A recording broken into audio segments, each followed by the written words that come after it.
என்னடா இது பீட்ரூட் கலரில் இருக்குன்னு பார்க்குறீங்களா? பீட்ரூட்டை வச்சு பூர்ண கொழுக்கட்டை தாங்க பண்ணியிருக்கேன். பீட்ரூட்டு, வெத்தலை, கேரட்டு இப்படி வச்சு வித்தியாசமாக பண்ணியிருக்கேங்க.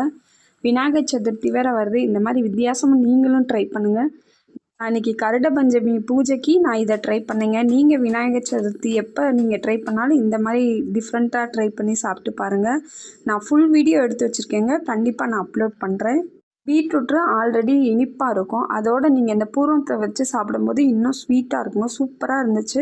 ரொம்ப டிஃப்ரெண்ட். கேரட்டில் வந்து லைட் சுகர் தாங்க இருக்கும். அதனால தான் நான் கொஞ்சம் காரப்பொடியை போட்டு நான் காரமாக பண்ணிட்டேங்க. சூப்பராக இருந்துச்சு டேஸ்ட்டு.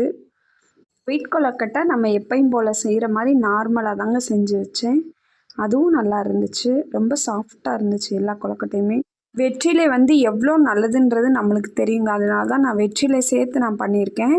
இந்த கொழுக்கட்டை வீடியோ உங்களுக்கு பிடிச்சிருக்குன்னு நம்புகிறேன். கண்டிப்பாக நீங்களும் இப்படி டிஃப்ரெண்ட்டாக ட்ரை பண்ணி ஹெல்த்தியாக